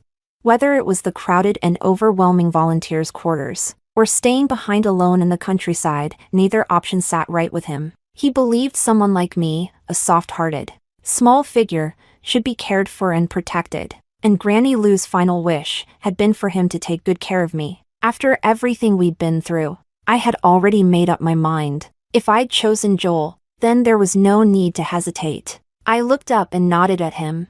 I was willing to follow him, to become a military spouse and begin a new chapter of life by his side. Chapter 26. Joel handled everything swiftly. He first called his unit to explain the situation, then mailed in his marriage application. 1 week later, he received written approval. All the necessary documents were ready. On a sunny day, we went to collect our marriage certificate and had a photo taken to mark the moment. On the way back to Red Star Village, I felt a little dazed. It hadn't been that long, really, but it also felt like a lifetime. 2 lifetimes, even. I wrapped my arms around Joel's waist and rested my head against his back. I felt safe. He reached back to hold my hand. We didn't say a word, but we were warming each other with our presence. Starting today, in this vast world, we both had someone to call family. There were no guests at our wedding, just a table full of food I made myself to celebrate. Joel, I'm counting on you for the rest of my life. I'll love you with my life. I swear I'll never let you go. My eyes turned misty. Me too. That night, I moved into Joel's home, on the warm bed. We held each other tightly. The days that followed were a mix of light farm work and prepping for the long, harsh winter. Winters in the Northeast weren't a joke. Every year, someone froze to death. While the weather still held, Joel organized the young men of the village to help repair homes for the elderly who had no children. I followed the aunties and learned how to pickle vegetables. Life was busy, but full. Before I knew it, a month had passed. The first snow of winter fell. I made a pot of sauerkraut soup, using the last of what Granny Lou had pickled before she passed. Joel came in, covered in wind and snow. Roma, I have to report back to the unit in a week, he said, brushing snow off his shoulders. I've been reassigned. I'm being posted to the military district in a city. A city? My eyes lit up. Even though my memories of Elias were painful, a city was still my hometown. My friends were there too. Yes, Joel replied, catching the brightness in my eyes. He knew the reassignment was no coincidence. Leadership likely considered the fact that his wife was from a city. Then we should start packing tomorrow. I thought we'd be spending the new year here. I even made a list. I said, we'll keep enough grain for ourselves. The rest, I'll sell it at the black market. Joel said, sounds good. We shared a warm, satisfying meal together. That night, I nestled into Joel's arms, soft and content. Joel, I got a letter from Auntie Kim a few days ago. She said our tenant moved out. His unit allocated him a new apartment. So let's go to my place when we get back. I said, a little excited. Okay, I have to report in 10 days. So if we're heading to your place, we need to wrap things up quickly. It's a shame about your pickled vegetables. We can't bring that much. Joel said, genuinely disappointed. His wife's cooking was just that good. It's fine. We'll give the rest to the aunties. Once we're back, whatever you're craving, I'll make it for you again. My eyes sparkled with joy. Joel responded to every little wish of mine with care and devotion. He did everything he could to make me happy. He was so good to me. So unlike. A stray thought almost rose up, but I pushed it aside. It was such a gentle, tender night. No room for memories of people who didn't deserve to be remembered. I wrapped my arms around Joel's neck and kissed him. Chapter 27. 3 days later, Joel and I had wrapped up everything we could at home and boarded the train bound for a city. The pickled vegetables and other supplies had been shared with the villagers. Joel had sold the leftover grain on the black market for a good price. Now, I was in charge of managing our money. He'd pulled some strings to get sleeper tickets. His income was enough to ensure we lived comfortably. Any suffering that could be avoided, he made sure we avoided. 2 days later, we arrived at my old home.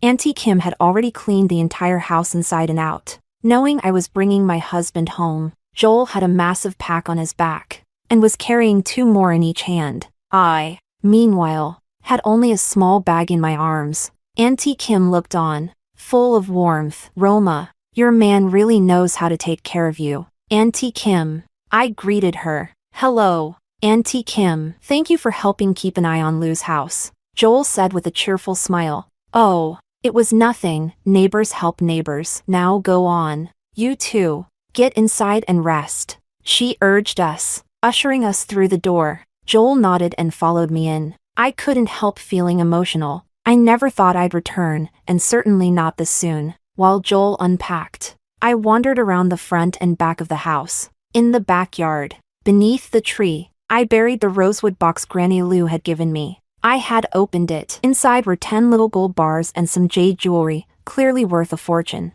But right now, they were nothing but trouble, like ticking time bombs. Better to hide them for now. Maybe someday, we'd truly be free. We spent the entire afternoon cleaning and organizing. By the end, the place finally looked like a real home. Don't cook tonight, I said brightly. Let's eat out. The food around here tends to be sweet. Try it out. And if you don't like it, we'll cook at home from now on. Joel glanced at someone quickly dodging around the corner, Elias, and his lips curved into a cold, mocking smile. All right, whatever you say. In a few days, You'll come with me to report in at the military district. They've already arranged housing for me there, a courtyard house. We'll live there most of the time. If you ever want to come back here on holiday, we can. I nodded. When I spoke to Joel, my voice was light and my eyes sparkled with joy. Even strangers could tell I was genuinely happy. Elias stumbled back home in a daze. Elias!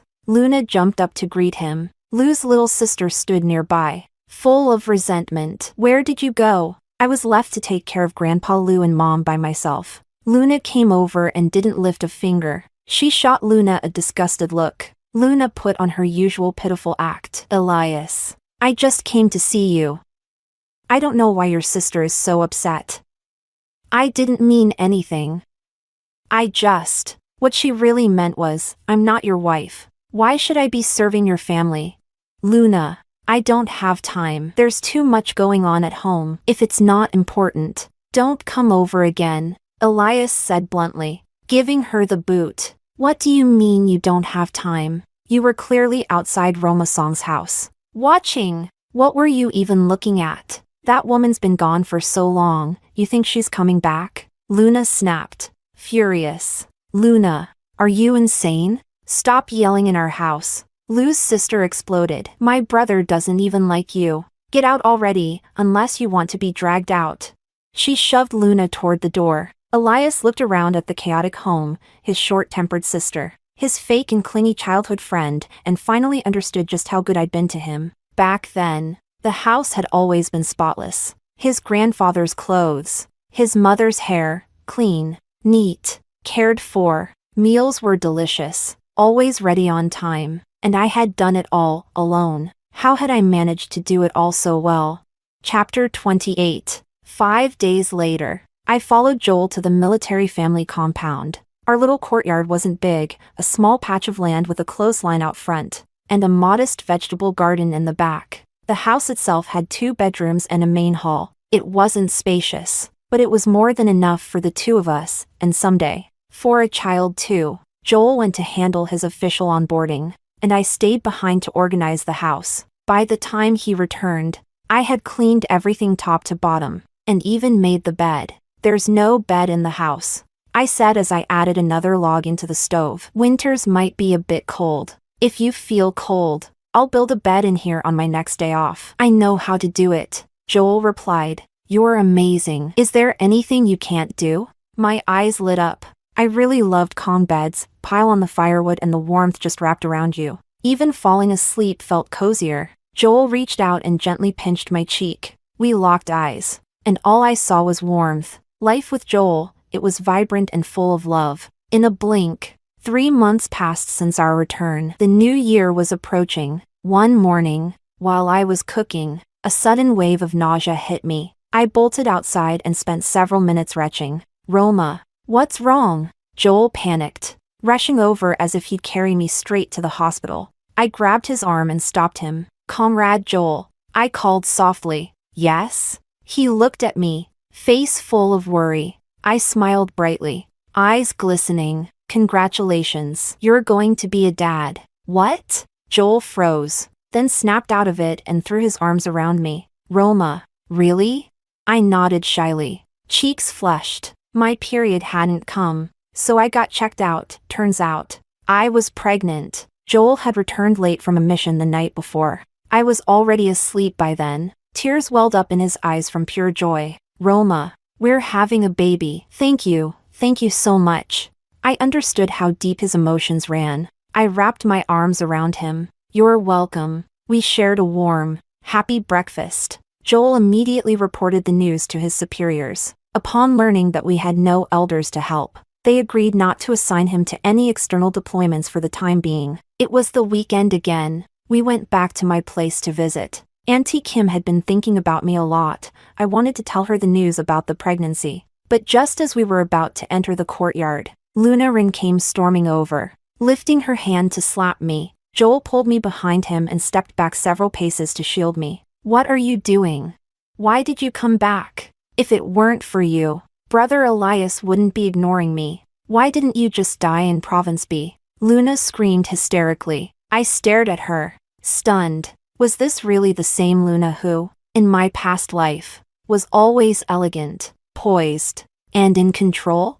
She looked more like a raving shrew now. I don't hit women, Joel said coldly, but I'll make an exception for you. He looked like he was about to act. I grabbed his arm quickly. Don't. She's not worth it. Getting into a fight with a shrew, no matter who wins. We lose. Let's go home, I said calmly. My light, unfazed attitude made Luna go berserk. She and Elias were the perfect match, so why had Elias fallen for me? That worthless tramp?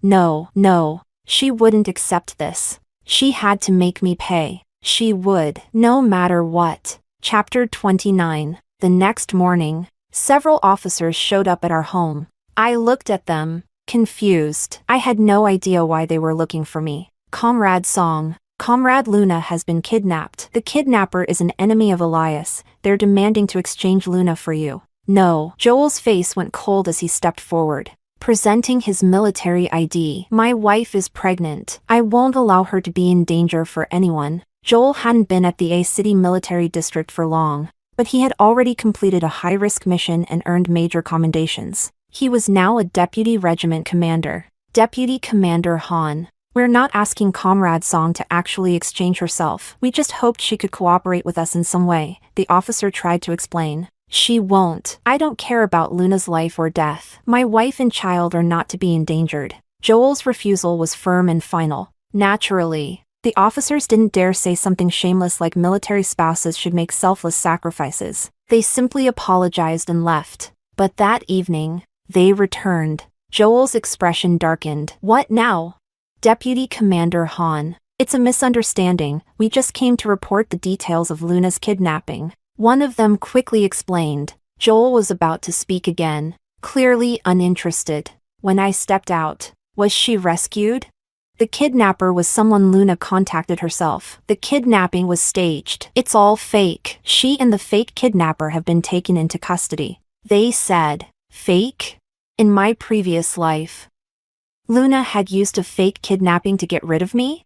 I found it all laughable now, after learning the kidnapping wasn't real. Comrade Liu, he suffered a mental breakdown and jumped off a cliff. The officer added, tone heavy. They pulled him out of the water, but the doctor said he doesn't have much time left. Elias. They thought it was a pity. He was young, handsome, and reportedly had a promising career. But now, the Liu family was a mess. Liu's mother had passed from the shock. His grandfather was barely hanging on, and the younger sister, she just cried. Helpless. Only thanks to Elias's work unit and the local women's federation had they been able to manage anything at all. Comrade Song.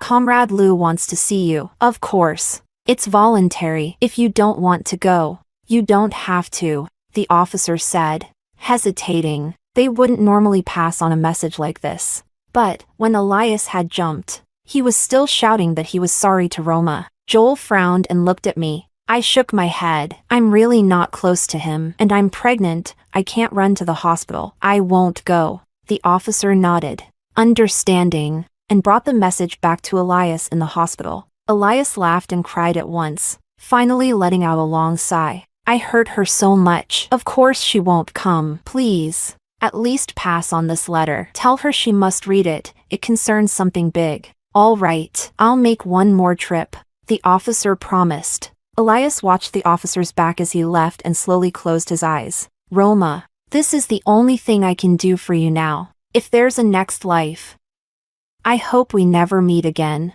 Me, thank you. In the end, I did read the letter. Inside, it listed the date of the upcoming college entrance exam resumption, and mentioned the coming economic reforms. I didn't fully understand all of it yet, but I remembered the important parts. So the future really was bright after all. I burned the letter and let out a quiet breath. The future, for our family of 3, will be full of happiness.